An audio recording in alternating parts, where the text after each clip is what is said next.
চলো চলো চলো চলো।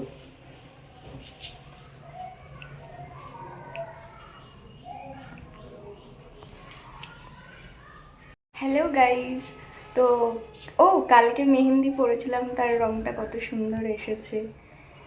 আমরা এখন হালদির অনুষ্ঠানে যাব, তো রেডি হয়ে গেছি। তো যেতে যেতে আবার তোমাদের সাথে দেখা হচ্ছে। এখন যাই, কারণ অনেক লেট করে ফেলেছি।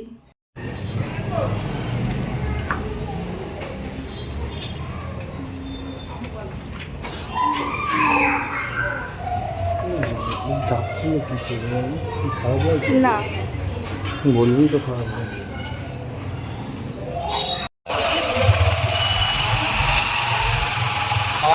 আসলে পড়ে গেলে আরেক কেলেঙ্কারি। কি কালো মেঘ জমেছে, এক্ষুনি না বৃষ্টি চলে আসে।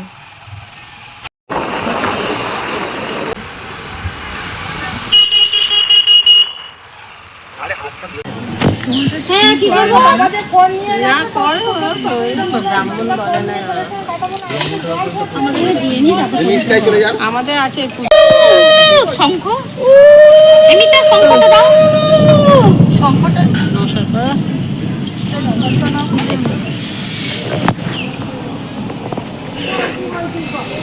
তুমি পারবে না মানে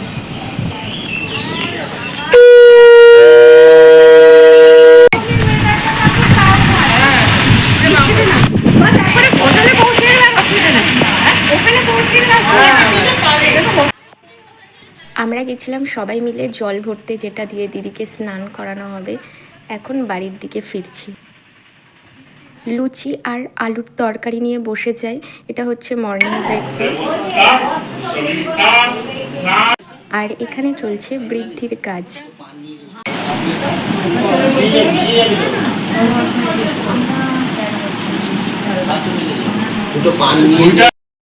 কিছুক্ষণ পর চলে আসে দিদির শ্বশুরবাড়ির তরফ থেকে বরের গায়ে হলুদ আর তত্ত্বের জিনিসগুলো খুব সুন্দর করে ডেকোরেট করেছে, দেখতে দারুণ লাগছে।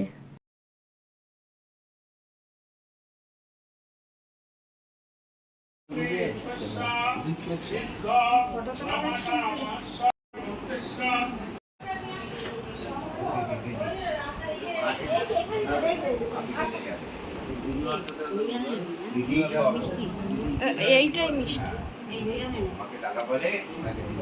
ওখান থেকে আবার না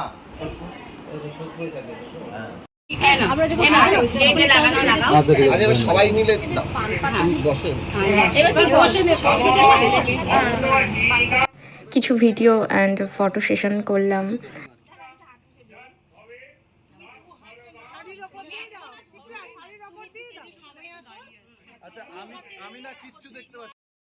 আমরা সবাই মিলে দিদিকে একটু করে হলুদ মাখালাম। শুধু ক্যামেরায় দেখা হবে। আচ্ছা জলটা ফেলো না, সামনে থেকে ফেলো, ওর যেন গায়ে না পড়ে। সামনে থেকে ফেলো, হ্যাঁ ফেলো ফেলো একটু জল। দিদি মুখটা ঢালো, দিদি মুখটা ঢালো, দিদি মুখটা ঢালো। তুমি এই হাত দিয়ে নিজের লোকের গায়ে শেখাচ্ছে।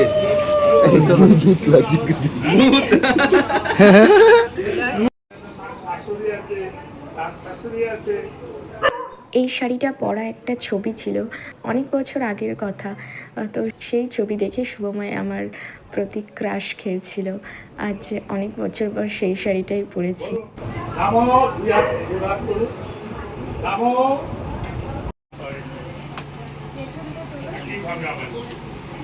নাও করতে, হ্যাঁ করে দিয়েছি, না করে দিয়েছি।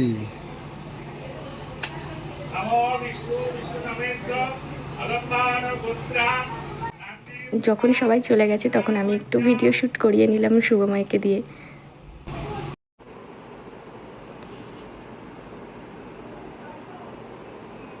লাঞ্চ করে আমি ওয়েট করছিলাম শুভময়ের জন্য, যে ও কখন আসবে, খেয়ে তারপরে আমাকে নিয়ে যাবে।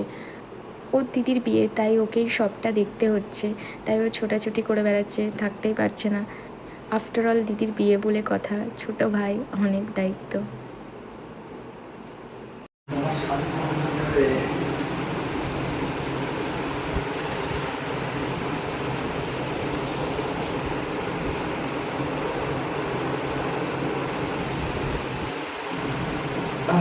সরো।